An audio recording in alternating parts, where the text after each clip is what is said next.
This should be good. Okay. So this is my second Diet Coke of the day.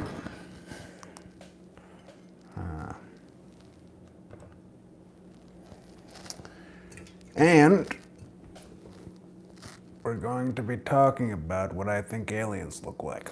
So, I mean, realistically, there's no way for me to tell. There's so many different types of aliens, and, who knows, really. But, if I were to try to think about how aliens may look like, I think humans like to, what's that word? Anthropomorphize everything. So I think there's somewhere like a cross between what we traditionally think aliens look like, like the gray aliens with the big heads and the big eyes and like the thin bodies and stuff like that. They're probably either pretty tall or pretty short, but anyway, they're probably in that form factor, right? And then, but I think there's a little bit more elements to it. Like, I think they may be either a little bit reptilian.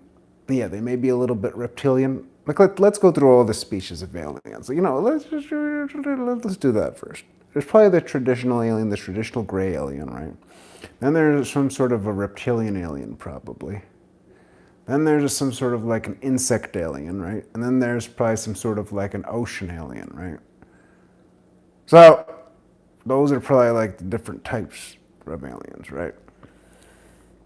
If we're not talking about like some crazy other type of alien. But let's say the main aliens that we experience, those are probably, in my opinion, again, I have not done no research on this, I'm just talking about what was basically in my mind. So what I would guess is that they're probably like the traditional gray alien, right? Or some sort of a reptilian alien. That's my guess. Or maybe a hybrid of both. So if I were to guess, maybe the case, maybe not the case. It's fun to think about, though, that's for sure. That is for sure.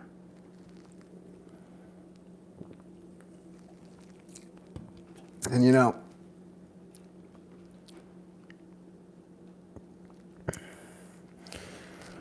like if aliens are observing us and stuff like that, what do you think they think of like humans and our planet and our culture?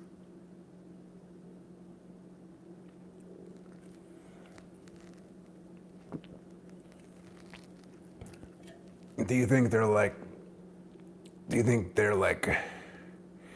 they're fans of our culture and like they're observing and like eating popcorn and enjoying?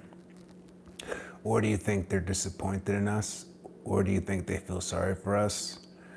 Or do you think they just want to help us? Or do you think they're responsible for our society and culture and everything, and they've been a part of it and have been basically inspiring it and influencing it this whole time?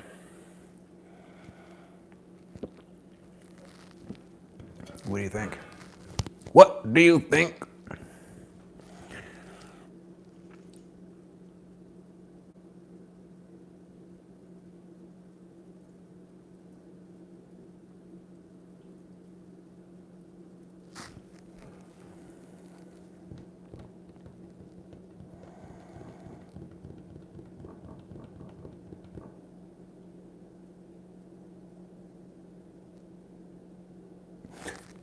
And what do you think? I wonder what alien art looks like. That's the other thing. What does alien entertainment look like? What does alien culture look like? Because in like And like, okay, let's go a little bit a step beyond the alien subject and kind of go into comparing our world to the Star Wars universe, right? So their culture and their technology is completely different because they focus on war. Their whole, well, almost all of their, culture and society is focused on war. So they might have some similarities in entertainment and technology, but for the most part, it's different, you know? Like,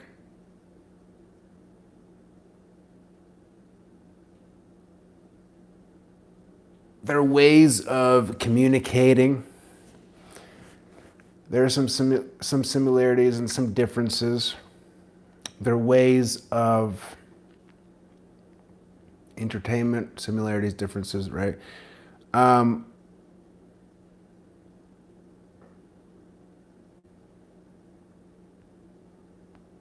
some things may seem out of date. Well, that's probably because the movies were made in like the 70s and 80s and stuff like that. But other thing is, like, if you want to just stick to the whole Star Wars universe and forget about when it was made, their focus points in their society and culture on what they focus on is going to be completely different. Like, they're not going to focus on smartphones and social media. They're going to focus on ships, weapons, defense, offense, that sort of thing. And like, if their form of communication works, it works, and it could seem kind of archaic to a degree, but not really, because it's pretty advanced. Like, their communication methods of like the little holograms and stuff, and like, it seems kind of like archaic in a way, but also futuristic in a way, because it can do some things that our communications cannot do. But then again, like, it had to kind of be that way because the message had to be transported in a stealthy way, and like, I don't know if that was really connected to a sort of internet. In a sense, it was just like on that little chip or whatever that they put into R2D2. I mean, I'm sure R2D2 could be hacked in some way, but it didn't seem like it. It seemed like, that message was kind of safe in a sense.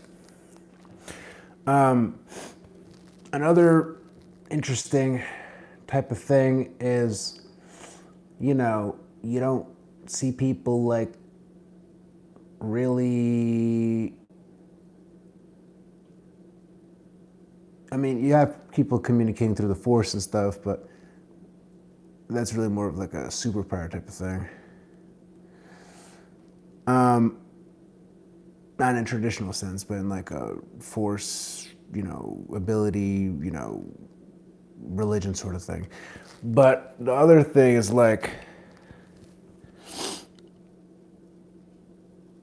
you're not going to see people just like using social media or focusing on the internet or focusing on all this other stuff culturally, because they're just using different forms of societal interaction and communication. It actually seems like it's really more in person and stuff like that, because they need to be able to talk discreetly. So they come up with all these other methods of kind of talking discreetly.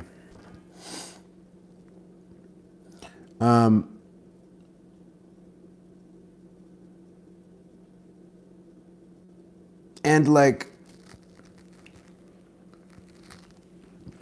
their technology doesn't seem to progress very fast. Like, progress is really slow. And I think that's because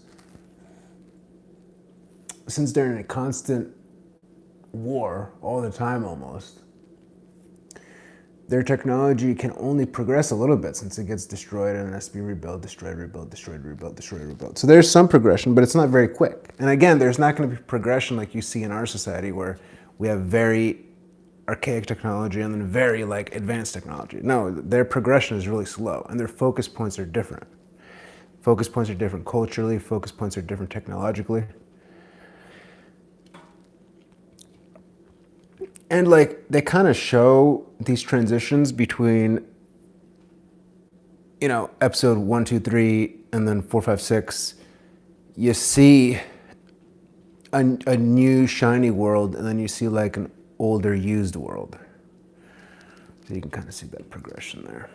And then they have like different reasons for using different types of technology or older technology, right? So like, for instance, I think in Legends, I'm not sure, don't quote me on this, I'm kind of not up to my Star Wars info, but I think in Legends, Darth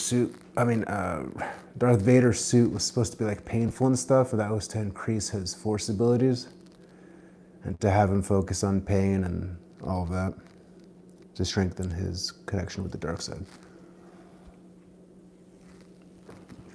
But yeah, so even in a Star Wars world, you're going to see differences in technology and focus points, as in with our world. Like with our world, right now, our society has really been focused on like social media and stuff, and not as much on, you know, physical endeavors like space travel and all that stuff. We are more now, but our society was struggling with focusing on those sort of aspects. So, yes, I think within our society, and I mentioned this in one of my other videos, we need more like media to focus on technology and science to inspire, you know, generations to have a focus on that. But yeah, that's what I wanted to kind of talk about right now, and thank you for watching. I appreciate it. And yeah, I'll see you on the next live stream. See ya, sayonara, and enjoy.